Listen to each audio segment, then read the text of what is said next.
Hello दोस्तों, all new exam channel में आपका फिर से स्वागत है। दोस्तों, बेसिक कंप्यूटर इंस्ट्रक्टर और सीनियर कंप्यूटर इंस्ट्रक्टर इन दोनों के आंसर की राजस्थान स्टाफ सिलेक्शन बोर्ड ने जारी कर दी है। ऑफिशियल आंसर की आ गई है। अब आप चेक कर सकते हैं कि आपके कितने नंबर बने हैं। किस प्रकार से आपको चेक करना है वह भी मैं आपको इस वीडियो में बताऊँगा। और आप चैनल पर यदि दोस्तों पहली बार आए हैं तो इसको जल्दी से नीचे दिए गए लाल बटन से सब्सक्राइब कर लो और पास ही बेल आइकन के बटन को दबा दो, जिससे दोस्तों इस भर्ती और आने वाली सभी प्रकार की भर्तियों की पल पल की अपडेट आपको मिलती रहे। तो दोस्तों अब आ जाइए, आपको मैं बता देता हूँ किस प्रकार से आपको वेबसाइट ये चेक करना है आपके आंसर की। दोस्तों, ये न्यूज एंड नोटिफिकेशन में आपको आना है राजस्थान स्टाफ सिलेक्शन बोर्ड की वेबसाइट पर। फिर जैसे ही आप इसमें आएंगे तो दोस्तों ये आंसर की अभी डाली है, इसमें कुछ और आना बाकी है। आप देख सकते हैं जैसे यहाँ पे पहले लिखा है basic senior computer instructor primary की, और ये 18/6 को जो एग्ज़ाम हुआ था पेपर फर्स्ट की इसकी आंसर की दी गई है। फिर दोस्तों प्राइमरी आंसर की पेपर सेकंड की दी गई है। फिर दोस्तों इसमें जो 19 को पेपर हुआ था सीनियर कंप्यूटर इंस्ट्रक्टर का दोस्तों, तो उसकी पेपर फर्स्ट की आंसर की, और जो प्राइमरी आंसर वही 19 को जो एग्ज़ाम हुआ था सीनियर कंप्यूटर इंस्ट्रक्टर उसका पेपर सेकंड के आंसर की ऐसे दी गई है। उसके बाद में दोस्तों आप जैसे इसको आंसर की ओपन करोगे तो दोस्तों आप उसको डायरेक्टली मिला नहीं सकते। आप मिलाओगे तो आपको दोस्तों क्वेश्चन अनमैच होंगे, आपको वो क्वेश्चन नहीं मिलेंगे, क्योंकि दोस्तों सबकी जो पेपर रहता है वो अलग अलग रहता है, आपको पता है। तो दोस्तों यहाँ पर दिया गया है मास्टर क्वेश्चन पेपर, यहाँ पे आ गया है। ये है बेसिक सीनियर कंप्यूटर इंस्ट्रक्टर का master question paper paper first. तो दोस्तों पहले आपको इस पेपर से आपको यदि आपका दोस्तों ये आप इसको ओपन कर लेना, और यदि यही आपके पेपर है जैसे मैं आपको ओपन करके बता देता हूँ। तो मैंने ये ओपन कर लिया है। बोर्ड ने 118A ये वाला पेपर अपलोड किया है। तो और दोस्तों आंसर की भी इसी की अपलोड करी है। दोस्तों पेपर भी अपलोड कर लिया है। तो दोस्तों इसमें आपको मिलाने में बहुत टाइम लगेगा, क्योंकि दोस्तों आपको पहले इस पेपर को आपको मिलाना पड़ेगा और आंसर देखने पड़ेंगे इस पेपर का। ठीक है दोस्तों, इसमें जैसे आप दोस्तों इसका पेपर का क्वेश्चन आएगा, फिर उस आंसर की से चेक करिए कि उस क्वेश्चन का क्या आंसर है, और फिर आप अपने पेपर में लगाइए कि वो आंसर आपका करेक्ट क्या है और जो रॉन्ग क्या है। ठीक है, इस प्रकार से आपको चेक करना पड़ेगा। लेकिन आपको ये याद रखना है जो आंसर की बोर्ड ने डाली है वो उसका पेपर भी बोर्ड ने अपलोड किया है अपनी वेबसाइट पर, तो उसी के आंसर की है। इस बात का ज़रूर ध्यान रखिएगा, और इस प्रकार से आपको अपने आंसर की मिलानी है।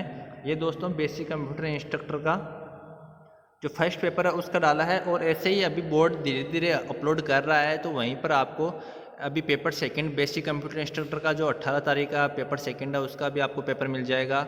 वहीं पे आपको सीनियर कंप्यूटर इंस्ट्रक्टर का भी पेपर फर्स्ट और सेकंड आंसर की सबकी डाल दिए, लेकिन पेपर धीरे धीरे डाल रहे हैं और अभी तक डाल दिए होंगे। तो इस प्रकार से अपने आंसर की आप चेक कर सकते हैं। और दूसरी बात दोस्तों, यदि आपको किसी क्वेश्चन पर ऑब्जेक्शन लगाना है तो ऑब्जेक्शन के लिए भी नोटिफिकेशन आ गया है बोर्ड की तरफ से। ये है दोस्तों, यदि आपको किसी क्वेश्चन पर आपत्ति लगानी है, ऑब्जेक्शन लगाना है, तो इसका नोटिस क्या आया है बोर्ड की तरफ से देख सकते हैं।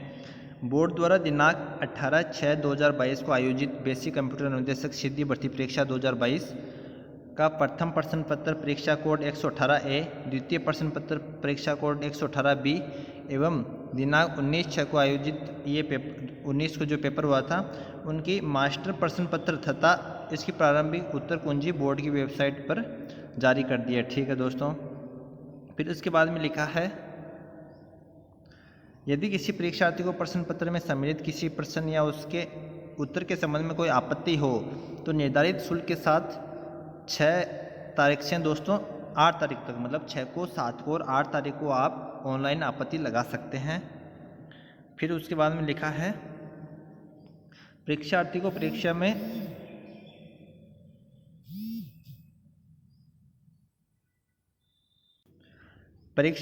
परीक्षा में अलग अलग सेट के प्रश्न पत्र उपलब्ध कराए गए हैं। अपलोड किए गए मास्टर प्रश्न पत्र में उपलब्ध कराए गए प्रश्न पत्र के सभी प्रश्न अलग अलग क्रमांक पर सम्मिलित है। उनके प्रश्न पत्र में किसी प्रश्न के उत्तर दिए गए विकल्पों का क्रम भी अपलोड किए गए मास्टर प्रश्न पत्र के प्रश्न के उत्तर के विकल्पों में भिन्न क्रम में हो सकता है। अतः यह भी सूचित किया जाता है कि वे बोर्ड की वेबसाइट पर अपलोड किए गए मास्टर प्रश्न पत्र की प्रश्न संख्या व उत्तर के विकल्पों के क्रम के आधार पर ही अपनी आपत्तियां दर्ज करें। ठीक है दोस्तों, आपको यदि आपत्ति लगानी है तो आप अपने प्रश्न पत्र के हिसाब से नंबर नहीं डालने हैं जो मास्टर पेपर अपलोड किया है बोर्ड की वेबसाइट पर, और उसी के नंबर के हिसाब से और उसी के विकल्पों के हिसाब से ही आप अपनी आपत्ति लगा पाएंगे। ठीक है दोस्तों, फिर लिखा है बोर्ड द्वारा प्रत्येक आपत्ति का शुल्क 100 रुपये, मतलब एक क्वेश्चन की या एक आपत्ति आपको लगानी है तो 100 रुपये आपको लगेंगे। इस हेतु परीक्षा बोर्ड की वेबसाइट, तो दोस्तों इस पर लिखा गया है कि इस प्रकार से आपको पेमेंट करना है, सारी चीज़ें यहाँ पर दी गई है।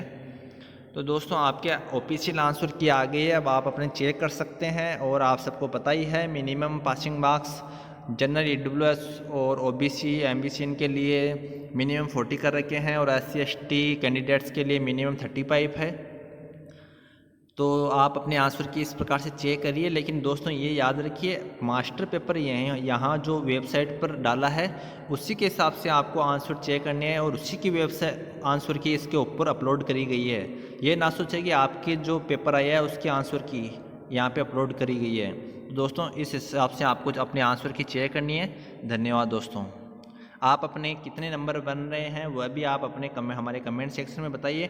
और दूसरी बात, यदि आपको यहाँ पे कुछ नहीं मिल रहा हो आप बोर्ड की वेबसाइट, तो मैं इसका लिंक दे दूँगा बोर्ड की वेबसाइट का, तो डायरेक्ट आप वहाँ पहुँच जाएंगे और अपने डाउनलोड कर लीजिए आंसर की। धन्यवाद।